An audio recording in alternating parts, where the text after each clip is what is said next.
Straight ahead on 12 News, soupy and sloppy, the unusual weather that's about to take a sudden turn. Then a remarkable story of giving found in Plymouth. You'll hear about a blood donor's rare feat. But first, they can send us this bill, and there's not a whole lot we can do about it. a case of tax shock that has some Brooklyn Park business owners concerned about their bottom line. 12 News starts right now.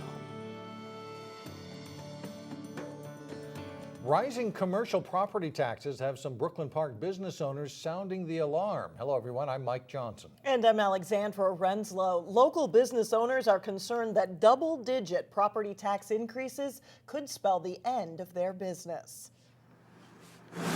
Fresh pizza is the name of the game at Sammy Perella's in Brooklyn Park. We need help. But recently, business owner Nick Brooks It was very hard to swallow. got some news that's tough to digest. We've been open for 6 years, and our property tax bill is quadruple what it was when we first opened. His commercial property tax bill is up nearly 32%. And among the other businesses in the same Park Place Promenade development, taxes are up 22%. They can send us this bill, and there's not a whole lot we can do about it. So it's very disheartening. Brooks thinks the heart of it is an overinflated assessed property value, which rose 24%. People tend to look first at the valuation and then assume that's the ultimate determinant in terms of how much I'm going to pay. But that isn't necessarily the case because of the complexities of the tax system. Brooklyn Park's community development director says it's true business owners are paying a larger share of the property tax pie. That's partly because of the state's shift away from local government aid. So now, if you look at all the taxes that are collected in the state of Minnesota, more of those dollars are property taxes than they have been in the past. Declining home values also shift the burden to commercial properties. If people are seeing increases and decreases to their valuations, it is a reflection of what the true market would value that property at. At Park Place Promenade, they're appealing the property assessment. Unfortunately. Business owner Nick Brooks fears this kind of tax hike could spell the end for some and force him to relocate. If push comes to shove and there's no resolution to this issue, we will have to move out of Brooklyn Park. Because city, school district, and county jurisdictions all play into a property tax bill, Brooklyn Park city officials say tax reform at the state level is the best bet for a more balanced approach. The flu season has now claimed 27 lives in Minnesota, with 23 of those deaths coming just last week. And health officials call it a moderate to severe outbreak that's kept hospitals busy. And now 2 local hospitals are among those tightening the rules for visitors during the flu outbreak. Visitors are no longer allowed at Maple Grove and North Memorial if they have a fever, cough, sore throat, or runny nose. And even if you're healthy, you may be required to wear a mask to minimize the spread of the flu virus. If you're ill and you come in to visit somebody who's in the hospital for another problem, you could give them the illness that you have, or you could infect staff. And in fact, that's why we don't want staff coming to work ill, because we don't want them to infect patients who are here with other conditions. One of the more sensitive areas is the special care nursery at Maple Grove. It's an area for babies that are born with health issues. But there is some good news on the flu front. Dr. Maddox says the number of patients coming in with the flu has actually gone down in the past couple of days. He says the worst of the outbreak may be over. Well, we have some sad news to pass along in the city of New Hope. Wallace Bud Hemken, the husband of New Hope Mayor Kathy Hemken, passed away this week. Bud Hemken was 85 years old. The New Hope mayor tells 12 News that her husband suffered a brain aneurysm. He passed away on Tuesday after being moved to hospice care. A memorial service for Bud Hemken will take place on Saturday at 11 a.m. at Cooper High School. In lieu of flowers, a memorial will be established in his name.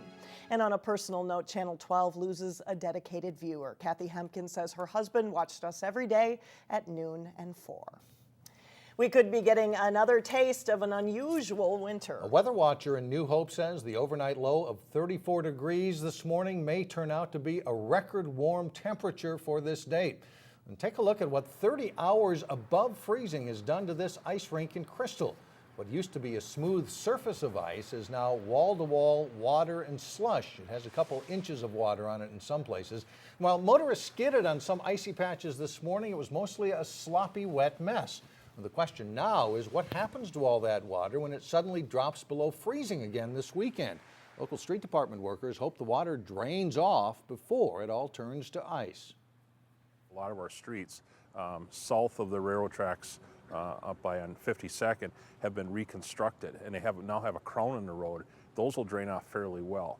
But streets that still have tree cover or whatnot still will get a little slippery. People just need to learn to slow down and lay your trip out a little ahead of time and not hurry. Cities in the Northwest Metro say they always have trucks ready to go when they hear of icy problem areas, but they don't expect it to be widespread. There is a word of caution from members of the Robbinsdale Senior Commission.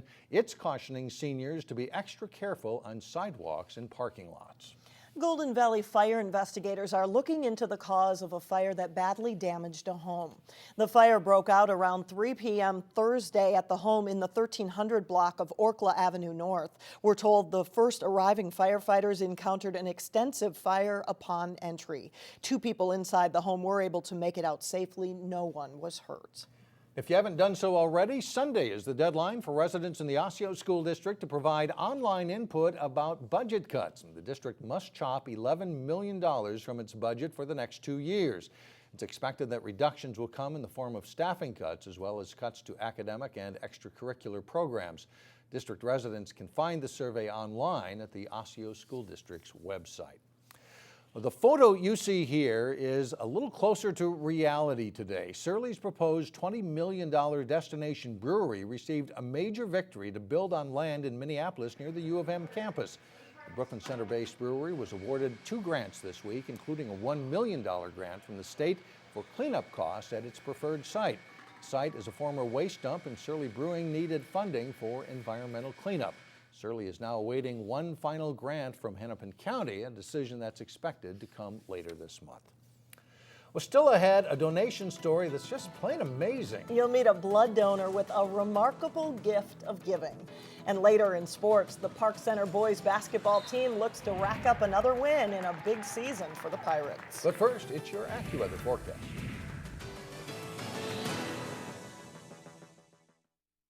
Blood donations of all kinds are needed on a daily basis. And according to Memorial Blood Centers, that's especially true in the winter when illnesses, holiday schedules, and bad weather can get in the way. But one local man has taken blood donations to a whole new level. In fact, today he joined a rare fraternity. Blaine Cleveland explains. You can give the gift of life in less than an hour. Memorial Blood Center's Plymouth Donation Center is an active place consisting of busy technicians, machines, and of course, the donors. But one particular donor has become a permanent fixture. I'm on a first-name basis. I feel like Norm of Cheers when I walk in there. These people really do a nice job. Ralph Douglas comes in every 2 weeks, taking up to 2 hours out of his day to donate platelets. Helps preemie babies survive. It helps cancer victims. Platelets are a healing factor for a lot of people. It helps burn victims.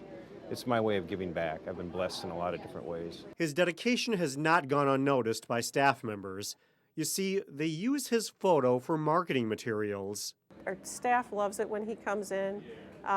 He does always have a smile on his face, and he understands the impact that he can make on the lives of people in our community. But there's something significant about today's donation. I'm 56 years old now, and today, or thereabouts, is 70 gallons of blood. 70 gallons of blood that he's donated, accumulated over a time span that dates back to the 1970s. It's very unique. There are fewer than probably 18 people who have reached the level of donations that Ralph has reached.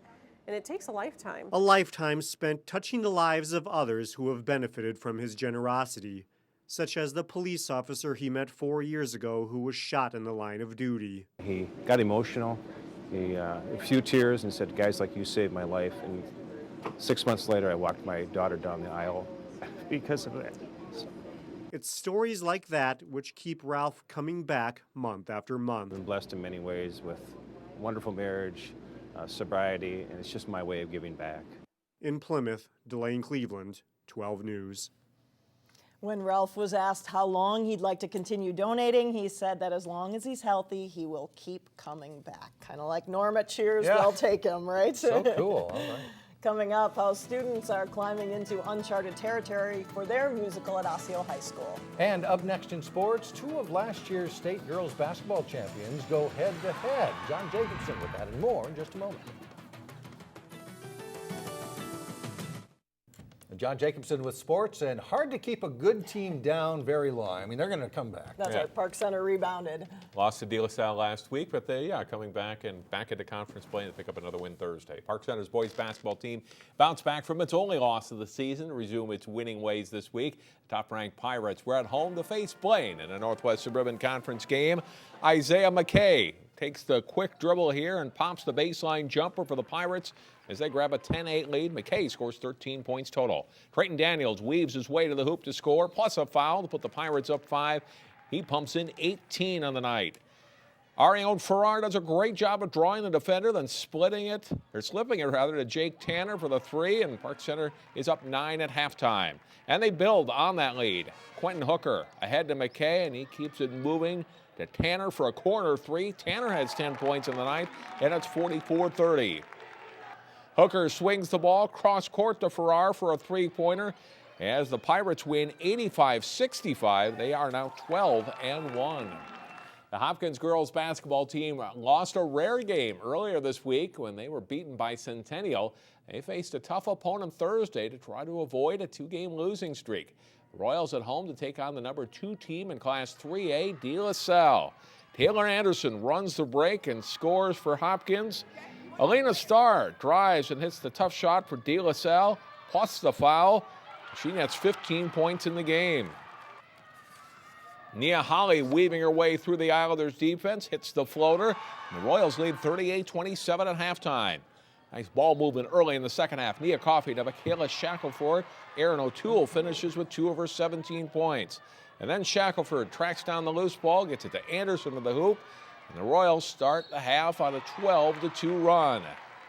Starr tries to get the Islanders back.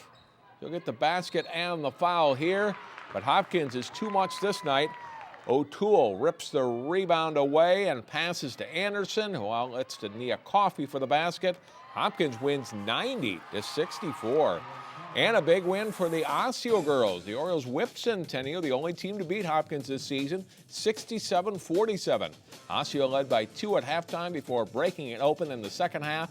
Janae Morton had 19 points to lead the Orioles, who are a 1/2 game behind Centennial for first place in the Northwest Suburban Conference. In wrestling, the Lake Conference teams are getting into their short conference season. Hopkins paid a visit to Wayzata Thursday. Hopkins is in the black, and they start strong. Jesse Salle locks the cradle and gets the pin in the 106-pound match. At 120, Aquarius Black gets the takedown on his way to a technical fall over Joe Kellogg as Hopkins grabs a 14-0 lead.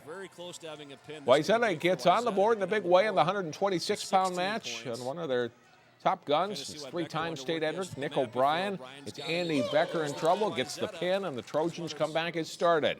Next match at 132, Aaron Cody uses the cradle, the pin Mike Bevins of Hopkins, and Wayzata's within 14-12. Wayzata takes 5 in a row from 145 to 182. Colin Sohn wins by technical fall at 160. Wayzata hands Hopkins its first dual meet loss, 39-29.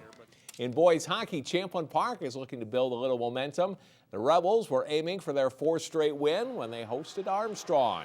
Max Turgeon picks off the Armstrong breakout pass, flips a nice backhand pass to Ryan McNeil for the goal. 1-0 Rebels, just 1:50 into the contest. Great passing on the rush. Bryce Plunkett to Luke Dahlman to Plunkett to Calvin Spencer for the goal. Champlin Park jumps out to a 2-0 lead after the first period.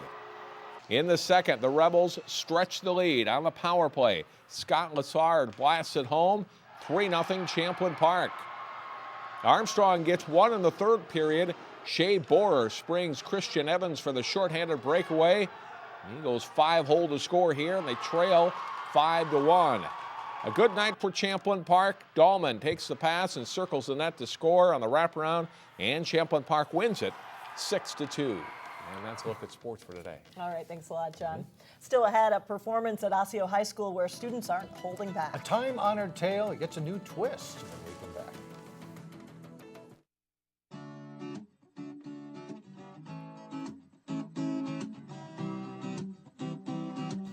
finally, a classic love story that proves you can't judge a book by its cover. Beauty and the Beast opens tonight at Osseo High School. The young cast from Front Porch Musical Theater says, like the tale, their performance will exceed your expectations. Here's Renee Bonneau. Let's have everybody on stage. Let's have everybody on stage. We're going to warm up a few vocals. While Beauty and the Beast is a time-honored tale, Straight legs, straight hips, and circles. for the cast and crew of Front Porch Musical Theater, it's uncharted territory. It's one of the biggest ones we've done yet. It's huge. I mean, the opening song alone is 5 minutes long. Landon, can you back up about 3 feet? The show will be the biggest and boldest yet for the theater company that got its start in the home of owners Linda and Tim Lindeen. We actually started classes meeting in our home, in the lower level of our home. And the students came through our front porch and they just kind of felt like they were coming home again to do theater. And we outgrew that. They outgrew their space, but still run the school like a family. 1, 2, 3, 4, 5. They work with actors ages 6 through 18, many of whom have grown with them. I acted and sung with both of them for a long time, and it's really cool to see how they change kids' lives. It's really amazing. At Front Porch Musical Theater, we become such a tight-knit family and such a close team. I know I will be friends with for the rest of my life. The actors say there's no sibling rivalry here. Their dynamic on stage is electric, and their teamwork on and off stage make this production possible. We all work as a team, and a lot of the moms work on costumes, and several of the students worked on sets together, working on props and all that, and we just worked together to finish it off strong. Just left it straight up, though, because we got it exactly where we wanted. With all hands on deck, they're able to pull off Beauty and the Beast Junior, which offers the same story and characters, but a few less songs. And if you miss it this weekend, the show also runs next weekend with a different cast. In all, about 70 students are taking part. Expect to come and just be amazed by how awesome the show is. It really is. The whole family can come out together. That's our purpose, and that's what I hope happens these next 2 weekends. For Weekend Showcase, I'm Renee Bonneau.